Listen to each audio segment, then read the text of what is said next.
ఇక ప్రజలు ఇచ్చిన తీర్పుని వెన్నుపోటంటారా? ప్రజా తీర్పుని అవమానిస్తారా? జగన్ అనే వైరస్ కు ఓటు అనే శానిటైజర్ తో ప్రజలు బుద్ధి చెప్పారు. వెన్నుపోటు, గొడ్డలిపోటు, తల్లి చెట్టి, గెంటు వేట, పేటెంట్ రైట్స్ జగన్ కి రెడ్డికే ప్రతిపక్ష హోదా కూడా ప్రజలు ఇవ్వని రోజు, సైకో పాలనకు చరమగీతం పాడిన రోజు అని మంత్రి సంధ్యారాణి అన్నారు. ఎలా ఉంటుందో అలాంటి పండగ దినాన్ని ఆంధ్రప్రదేశ్ ప్రజలు జూన్ 4వ తేదీ తీసుకొచ్చారు. కరెక్ట్ గా ఇప్పటికీ సంవత్సరం అయింది.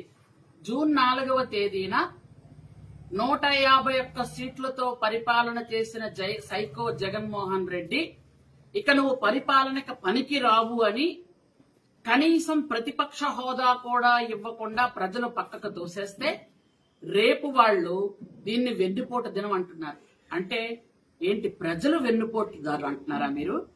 ప్రజలు ఒక తీర్పు ఇచ్చారు, నువ్వు పనికిరావు, నీ పరిపాలన చేత కాదు, నువ్వు పూర్తిగా అన్యాక్రాంతం చేస్తున్నావు, ప్రజలు నువ్వు సుఖంగా చూడలేవు, నువ్వు ఎప్పుడు కక్షాదింపు చర్యలు చేస్తావు, నువ్వు తల్లి చెల్లినే బయటకు తోసేసిన వాడివి, బాబాయిని గొడ్డలతో నరికిన వాళ్ళకి పూర్తిగా సహాయ సహకారాలు అందిస్తున్న వాడివి, నువ్వు రాజకీయాలకు పనికిరావు, అందుకే నీకు ప్రతిపక్ష హోదా కూడా ఇవ్వము అన్న చెప్పిన ప్రజలకి నువ్వు వెన్నుపోటుదారులు అంటావా?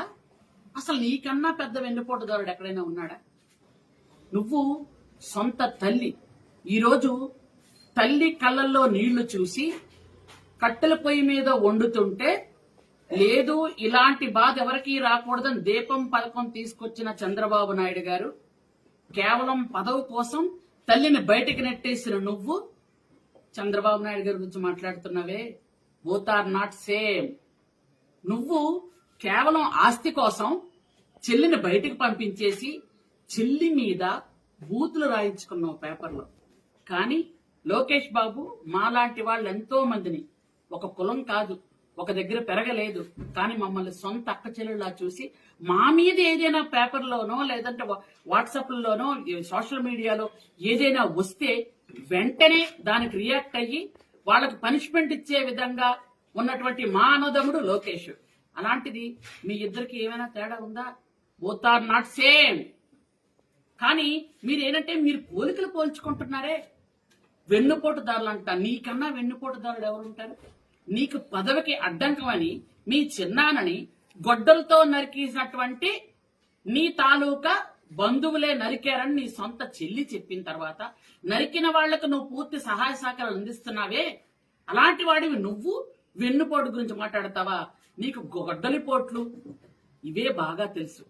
వెన్నుపోటు అంటే మీ తాతయ్య నీకు గుర్తుందో లేదో, ఆ రోజు మైన్స్ ఒక మహానుభావుడు ఎవరో పెట్టుకుంటే ఆయన దగ్గర లాక్కొని ముందు పార్ట్నర్ గా జాయిన్ అయ్యి తర్వాత లాక్కొని ఆయన్ని చంపేశారే, దాన్ని వెన్నుపోటు అంటారు. ఈరోజు మీ నాన్నగారిని పెద్ద చేసినటువంటి కాంగ్రెస్ పార్టీలో నువ్వుండి పూర్తిగా లక్షల కోట్లు సంపాదించుకొని కాంగ్రెస్ పార్టీ మీదే వెన్నుపోటుగా రాజకీయాలు చేస్తూ సోనియా గాంధీ మీద వీడియోలు తీస్తూ సోనియా గాంధీని తిడుతూ రాజీవ్ గాంధీని తిడుతూ నువ్వు చేశావే, దాన్ని వెన్నుపోటు అంటారు. ఎవరో ఒకరు వైఎస్ఆర్ పార్టీ పెట్టుకుంటే ఆ ఇద్దరు నువ్వు లాక్కొని పార్టీ నీదే అని చెప్పుకుంటున్నావే, దీన్ని వెన్నుపోటు అంటారు. తల్లి చెల్లిని బయటకు తోసేసిన తర్వాత కుటుంబ వ్యవస్థకు వెన్నుపోటు పొడిచావే, దాన్ని వెన్నుపోటు అంటారు. బాబాయిని చంపిన వాళ్ళని వెనకేసుకో తిరుగుతున్నావే, దీన్ని వెన్నుపోటు అంటారు.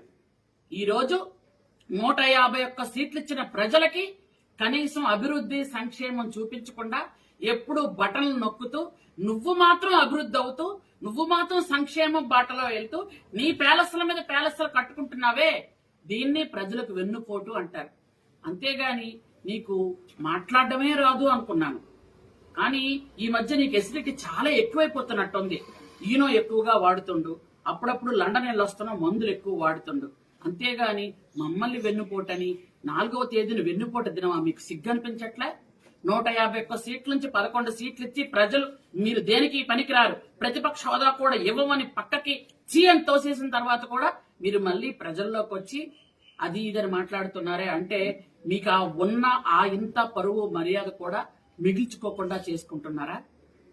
భగవంతుడు ఉన్నాడు మీకు. అసలు భగవంతుడి మీద భక్తి ఉంటే ఇంతమంది దేవుళ్ళకి తలలు నరికేయడం, దేవుళ్ళ విగ్రహాలు మాయం చేసేయడం, దేవుళ్ళకి అపచారం చేసినటువంటి మీరు ఈ రోజు దేవుళ్ళ గురించి పరిరక్షణ గురించి మాట్లాడుతున్నారే. పేదవాడికి అన్నం పెట్టిన అన్నా క్యాంటీన్ భూయించిన మీరు పేదవాడి ఆకలి గురించి మాట్లాడుతున్నారే. ఈ రోజు 1300 కోట్ల రూపాయలు ఆంధ్రప్రదేశ్ లో ఎస్టీల కోసం కేటాయించిన మా చంద్రబాబు నాయుడు గారిని పట్టుకొని మీరు గిరిజనులకు ఏం చేయలేదని అడుగుతారా? ఈరోజు డోలీ మోతలు లేకుండా ఉండాలని 1300 కోట్ల రూపాయలు శాంక్షన్ చేసి ఈ సంవత్సర కాలంలో ఇచ్చినటువంటి మా చంద్రబాబు నాయుడు గారు, మా గిరిజనుల పక్షపాతి, మా మహిళల పక్షపాతి మా చంద్రబాబు నాయుడు గారు మాట్లాడే అర్హత, హక్కు, నైతిక విలువలు మీకు లేవు. నువ్వు ఎప్పుడు సైకో జగన్మోహన్ రెడ్డివే. నీకెప్పుడు, ఎందుకంటే 1 year ప్రజలు ఎంతో చక్కగా సంక్షేమ అభివృద్ధిలో వెళ్తున్నారు. ఈ 1 year లో ఎన్నైతే మనం మేనిఫెస్టోలో పెట్టామో 70% ఆల్రెడీ పూర్తయిపోయాయి. కానీ నువ్వు 5 సంవత్సరాల పరిపాలనలో కనీసం 20% కూడా పూర్తి చేయలేకపోయావు. ఈ 1 year లోనే మేము 70% పూర్తి చేసాం. మిగిలిన నెక్స్ట్ ఇయర్ లో మిగిలినవన్నీ పూర్తయిపోతాయి.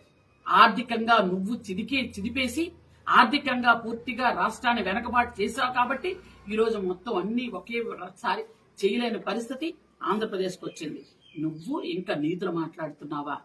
చేతగా నోడి చేతిలో అధికారం పెడితే గత 5 సంవత్సరాలు ఏ విధంగా చేశావో ప్రజలు గమనించే నిన్ను చీకొట్టారు.